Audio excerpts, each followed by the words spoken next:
I'm wondering if any of you have used a temperature control device for low temperature cooking, and if you would post a comment about your experiences. First, I'll explain what I've been doing. My original method was similar to a double boiler. I put the food into a glass bowl, put some water into a pan that has a piece of plastic that's raised above the bottom, put the glass bowl on top of the plastic, along with a thermometer, and then heat the water to about 160 degrees Fahrenheit. I would then turn off the heat, cover the pan with a towel for insulation, and then let it sit. I would try to remember to go back every 10 minutes or so to turn the heat back on and get the water back up to 160 degrees, but I would often forget, which resulted in the food going back and forth between cool and warm. Eventually, it occurred to me that there might be some type of temperature control device on the market. I discovered that some people in France have been doing low temperature cooking for decades, and that their method is to vacuum seal the food in plastic bags and then let the food sit in a water bath in which the temperature is controlled. The vacuum sealing also has the advantage of keeping oxygen away from the food. However, I have bad childhood memories of drinking water from a garden hose and the water smelling like plastic or rubber. I was worried that the food would pick up a plastic odor. Also, some people claim that some of the chemicals in plastic are a health hazard. I wanted to cook the food in a glass container, so I looked for a temperature control device that would control a crockpot. I found this device, which is no longer available. However, crockpots were not designed to accept thermometers, and they do not cook food in a bath of water. So I removed the ceramic bowl and sealed the hole at the bottom of the aluminum pan so that I could put water directly into that pan. I put some pieces of plastic in the pan to keep the glass bowl above the bottom. Then I put the glass bowl into the water. I used a plastic lid from a coffee can to become the lid for the glass bowl and to keep the heat and water vapor in the crock pot, and then I put a towel over it for heat insulation.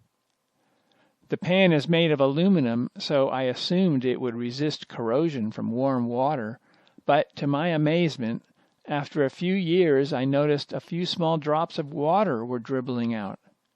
I cut a hole in the bottom to see what was going on, and some pieces of rusted steel fell out. And I discovered some tiny holes had eroded into the aluminum pan. Aluminum is not very corrosion resistant, at least not this alloy. I coated the inside of the aluminum pan with epoxy to seal the tiny holes and to keep the water away from the aluminum. And I also glued 3 bits of wood to the sides and a piece of plastic to the bottom to hold the glass bowl in a position so that the water is all around it. I also was amazed to discover that the plastic lid became so brittle that pieces began to crack off the edges.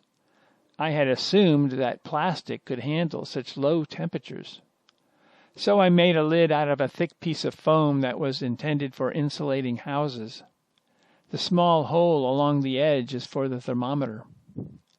Despite the problems with the crock pot, it does an excellent job of cooking at low temperatures. For example, here is a frozen drumstick. Since I designed this to make only one meal, the glass bowl I use is too small for a drumstick, so I either have to remove the bone or, in this case, break the bone and fold it over in order to get it to fit into the bowl. Cracking the bone has the advantage, or disadvantage, depending on your tastes, of allowing the bone marrow to add some flavor to the juice in the bowl. I put it into a glass bowl, add a bit of water, and let it sit in a crock pot for 4 to 6 hours that is set to 142 degrees Fahrenheit. It's almost impossible to overcook food at such a low temperature, so this is a simple, foolproof way of cooking meat, and it creates the juiciest meat, and there is no burnt fat to clean up. As I mentioned in my other videos, you should cook the meat with the skin to get the best flavor, and throw the skin away if you don't want to eat it. By cooking the meat for many hours, the meat will come off the bone easily, but since the temperature is low, it will remain incredibly juicy and flavorful. A drumstick is full of tendons that have the consistency of rubber, but the longer you let them cook, the softer they become. I should point out that if you experiment with cooking meat at a low temperature, you'll discover that the meat must be extremely fresh or it will taste horrible. The first time I cooked meat at a low temperature was in the 1970s, and I used ground beef that I purchased from a market, but it created stinky burgers.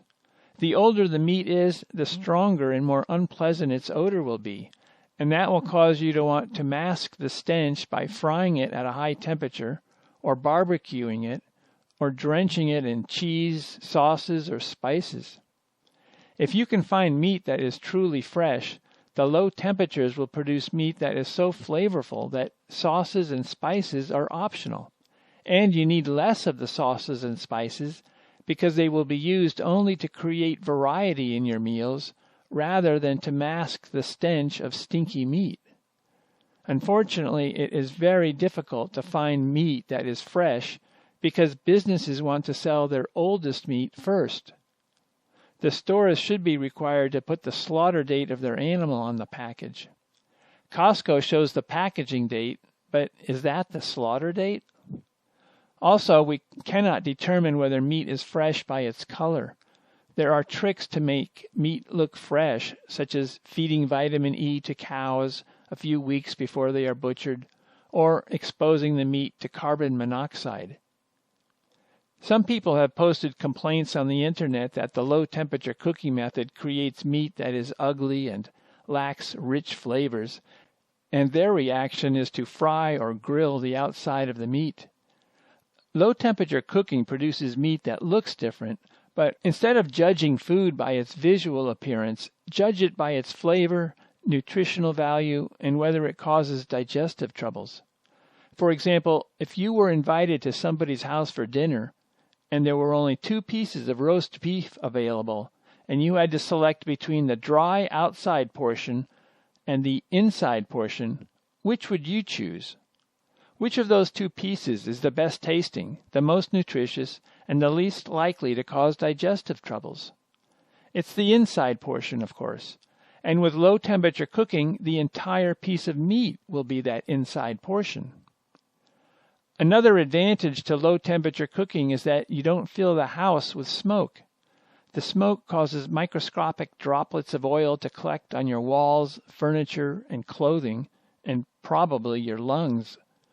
With the recent accusations that vaping is causing health problems, we ought to wonder how safe it is to breathe cooking fumes. The popcorn lung disease comes from breathing a chemical that's in butter and other foods. So everybody who fries with butter may be inhaling that chemical, but in a smaller quantity. Some of us might be suffering minor health problems as a result of breathing the fumes from cooking and barbecuing, but we don't realize it because we assume our health problems are due to our genetic characteristics, or due to aging, or due to a sports injury from our childhood. What's the difference between breathing cooking fumes and smoking hamburgers or smoking pancakes? If every person and restaurant were to switch to low-temperature cooking, the neighborhoods and cities would have cleaner air. Anyway, I would like to know if any of you have used a low-temperature cooking device, and if so, would you please consider posting a comment about the device to help the rest of us make decisions on what we should experiment with? Hopefully this video will not attract those miserable, angry people who post insults, or businesses that want to advertise their products or criticize their competitors.